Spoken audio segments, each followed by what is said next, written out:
Steve Harvey had seen everything in his years hosting Family Feud. Celebrities, farmers, teachers, doctors, families from every walk of life had stood at those podiums. But what happened on a warm September afternoon in 2024 would remind him why he loved this job and why sometimes the most important thing you can do on television is stand up for what is right. Before we dive into this incredible story, if you believe in the power of standing up for hardworking people everywhere, hit that like button and subscribe to this channel. You will not want to miss what happens next. The Martinez family from Phoenix, Arizona stood on one side of the stage, while the Wellington family from Connecticut occupied the other. On the surface, it seemed like a typical matchup. Two families excited to compete, ready to have fun and maybe win some money. But within minutes, everyone in that studio would witness something that went far beyond a game show. The Martinez family consisted of Maria Martinez, a 42-year-old single mother, her two teenage children Sofia and Miguel, Maria's sister Carmen, and Carmen's husband Roberto. They were a close-knit family, dressed modestly but neatly, their excitement barely contained as they prepared for their first round. The Wellington family presented a stark contrast. By 60-year-old Richard Wellington III, a corporate attorney from Greenwich, they carried themselves with an air of superiority that was palpable even before the game began. Richard stood at the podium in an expensive suit, his perfectly styled gray hair and designer watch catching the studio lights. His family members, equally polished and poised, seemed to regard the whole experience as somewhat beneath them. Maria Martinez had worked 3 jobs to afford the trip to Los Angeles for this taping. She cleaned office buildings from midnight to 6 in the morning, worked as a cashier at a grocery store during the day, and did alterations and sewing at night to make ends meet. Her husband had left when Miguel was just 2 years old, and she had raised her children alone, sacrificing everything to give them opportunities she never had. When the families were introduced, Steve Harvey approached each group with his characteristic warmth and humor. He reached the Martinez family first, and Maria's face lit up with a genuine smile that could have powered the entire studio. "Maria Martinez, welcome to Family Feud," Steve said warmly. "Tell me about yourself." Maria's voice was soft but steady, her slight accent adding warmth to her words. "Thank you, Mr. Harvey. I am so honored to be here. I work as a seamstress, and I have 2 beautiful children who are my whole world." Steve nodded approvingly. "A seamstress, that's honest, hard work. What kind of sewing do you do?" "I do alterations, repairs, custom work, anything people need. I learned from my mother in Mexico, and I have been sewing since I was 7 years old." The audience applauded, but it was what happened next that set the tone for everything that followed. As Steve moved to introduce the Wellington family, Richard Wellington's voice could be heard clearly through his microphone, which he apparently did not realize was live. "A seamstress?" he scoffed to his daughter standing next to him. "Is that even a real profession anymore? I spend more on my dry cleaning than she probably makes in a month." The audience gasped. Steve Harvey froze mid-step, his expression shifting from his usual jovial demeanor to something much more serious. The production crew looked at each other uncertainly. This was live television, and something was about to happen. Steve slowly turned back toward the Wellington family. The studio had gone completely silent. Everyone could feel the tension building. "I am sorry, did you say something, Mr. Wellington?" Steve asked, his voice carefully controlled. Richard Wellington, realizing his microphone had been live, attempted to backtrack. "Oh, I was just making a comment to my daughter. Nothing important." But Steve Harvey was not having it. In his years of hosting, he had developed a keen sense for when someone needed to be called out, and this was one of those moments. He walked deliberately back to center stage, positioning himself between both families. "No, sir, I think it was important," Steve said firmly, "because what I heard was you mocking this woman's profession, this woman who works hard every single day to support her family." Richard Wellington's face reddened. "I think you misunderstood. I was simply observing that in today's economy, traditional trades like sewing are becoming obsolete. It was an economic observation, nothing personal." The condescension in his voice was unmistakable. Steve Harvey's jaw tightened, and those who knew him well recognized that look. He was about to deliver one of his legendary reality checks. "An economic observation," Steve repeated slowly. "Let me tell you what I observe, Mr. Wellington. I observe a woman who has the courage to stand on this stage and proudly tell America what she does for a living. I observe someone who is not ashamed of honest work. And I observe a man in an expensive suit who thinks he is better than her because of what is in his bank account." The audience erupted in applause, but Steve raised his hand for quiet. He was not finished. "Maria," Steve said, turning to face her directly, "I want you to tell everyone watching exactly what you do, not just the sewing, but everything, because I have a feeling there is more to your story." Maria's eyes were glistening with tears, but she held her head high. Her daughter Sophia squeezed her hand supportively. Mr. Harvey, I wake up at 11:30 at night. I work cleaning offices until 6 in the morning. Then I go home, make breakfast for my children, and get them ready for school. After they leave, I work at the grocery store from 8 until 3. I pick up my children from school, help them with homework, make dinner, and then from 7 until midnight I do sewing, alterations, custom dresses, repairs, whatever people need.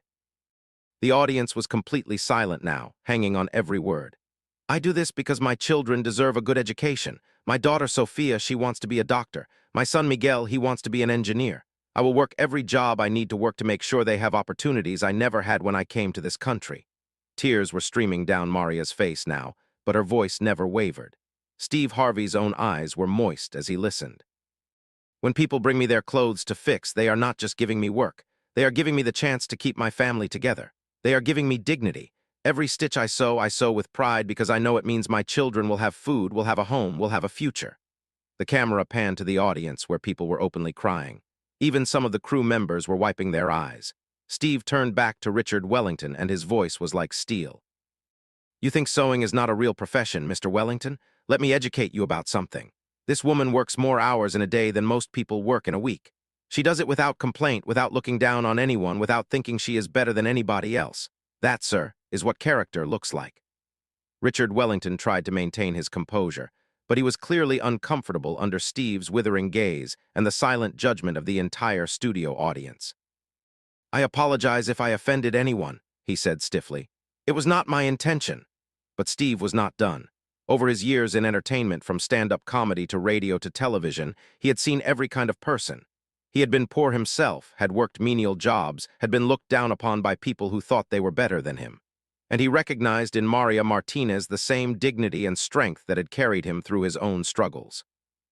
Let me tell you what bothers me about this, Steve continued, his voice rising with passion. We live in a country where we claim to value hard work, where we say the American dream is available to anyone willing to work for it. But then we turn around and mock the very people who are living that dream, who are doing exactly what we say they should do, working hard, supporting their families, contributing to society. He pointed at Maria. This woman right here represents everything that makes America great. She came to this country looking for opportunity. She works multiple jobs. She is raising good children. She is teaching them values. She is not asking for a handout. She is not making excuses. She is doing the work. The audience rose to its feet in a standing ovation. Maria was sobbing openly now, overwhelmed by the support and validation she was receiving. Steve waited for the applause to die down before continuing. Mr. Wellington, you stand there in your expensive suit with your fancy education, your successful career. And you know what? That is fine. That is great. You worked hard for that, I am sure. But let me tell you something about real wealth. Real wealth is not measured by what is in your bank account. It is measured by your character, by how you treat people, by whether you lift others up or tear them down. Richard Wellington's face was a mask of barely controlled anger and embarrassment. His family members looked uncomfortable, avoiding eye contact with the cameras. I have been poor, Steve said, his voice softer now but no less intense. I have slept in my car. I have wondered where my next meal was coming from. I have had people look at me the way you just looked at Maria, like I was less than, like I did not matter. And I made myself a promise that if I ever got to a position where I had a voice, where I had a platform, I would use it to stand up for people who society tries to make invisible. He walked over to Maria and placed a supportive hand on her shoulder. Maria, I want you to know something. You are not invisible. You matter. What you do matters. How you are raising your children matters. And anyone who cannot see that, who cannot respect that, that is their failure, not yours. Maria looked up at Steve, her face wet with tears but glowing with gratitude. Thank you, Mr. Harvey. Thank you for seeing me. Those simple words, thank you for seeing me, hit everyone in that studio like a physical force. Because that was what this was really about. Not about sewing or lawyering or money or status. It was about human dignity. It was about being seen and valued for who you are, not what you have. Steve turned back to face the cameras, addressing not just the studio audience but everyone watching at home. Ladies and gentlemen, we are about to play a game here. We are going to ask questions and give answers, and maybe somebody will win some money. But I want everyone to remember what really matters. What matters is how we treat each other. What matters is whether we recognize the value in every person, regardless of what they do for a living. He looked directly at Richard Wellington.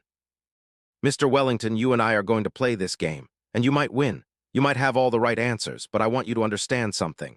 Winning this game would not make you better than Maria Martinez. Nothing could make you better than her, because she has something money cannot buy. She has dignity, character, and the kind of strength that comes from facing life's hardest challenges and refusing to be broken by them. The game proceeded, but the atmosphere had completely changed. The Martinez family played with renewed confidence, encouraged by the overwhelming support from the audience. The Wellington family, conversely, seemed rattled, their earlier arrogance replaced by visible discomfort. During the game, something remarkable happened. Every time Maria rang in with an answer, the audience erupted in supportive applause. When she got an answer on the board, the cheers were deafening. The studio audience had completely rallied behind her, turning the game into a referendum on character and values. In the fourth round, with the score tied, Maria faced off against Richard Wellington at the podium. The question was asked, "Name something that takes skill and patience to do well." Maria rang in first. Her answer was immediate and confident. "Raising children," the number one answer. The audience went wild. Maria's children rushed to embrace her, and even some of the Wellington family members could be seen nodding in acknowledgement of the perfect response. The Martinez family went on to win the game, advancing to fast money. As they prepared for the final round, Steve pulled Maria aside for a moment away from the cameras. "I want you to know something," he said quietly. "What happened here today was not just about a game show. You reminded all of us what really matters. You should be proud of yourself." Maria smiled through fresh tears. "Mr. Harvey, I have been invisible for so long. People see me cleaning their offices, but they do not really see me. They see me at the grocery store, but they look through me. You made me visible today. You gave me something more valuable than money. You gave me dignity."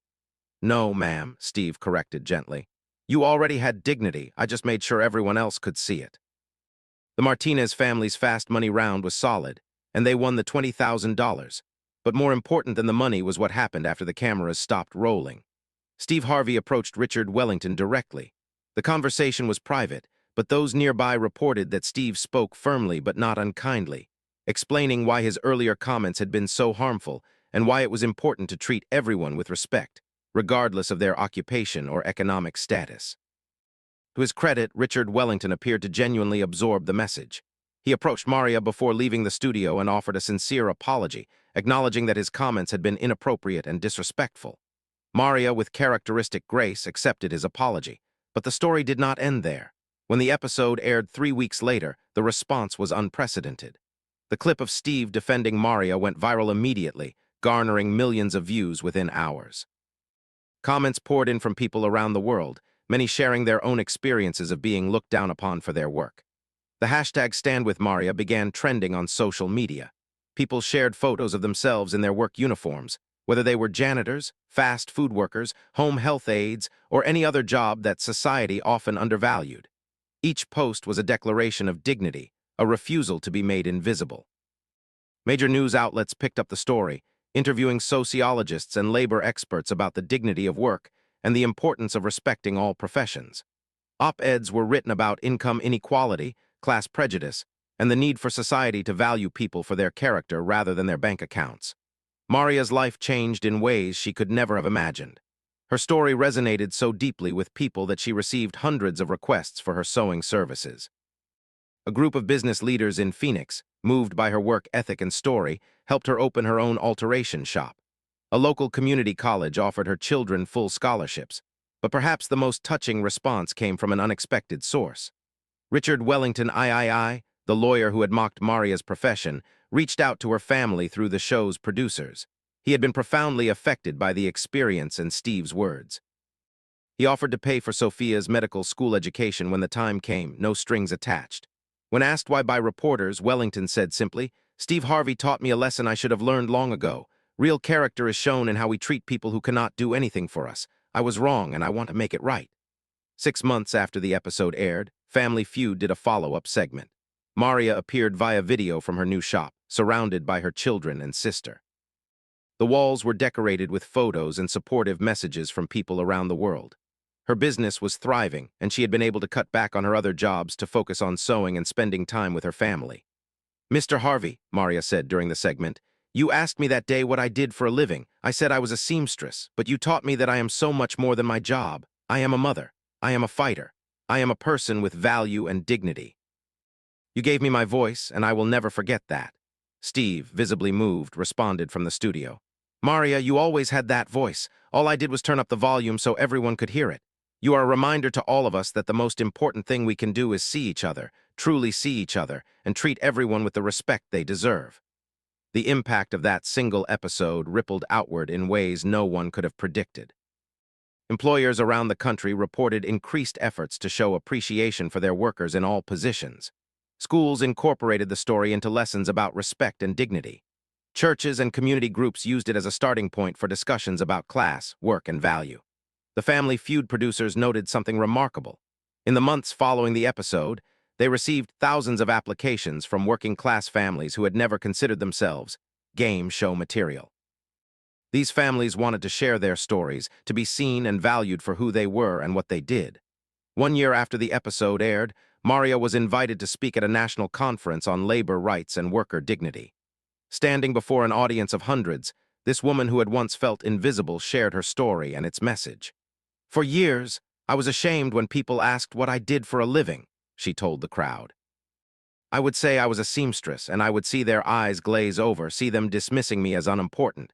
But Steve Harvey taught me something that day. He taught me that there is no such thing as unimportant work when it is done with dignity and purpose." She continued, "Every person who works deserves respect.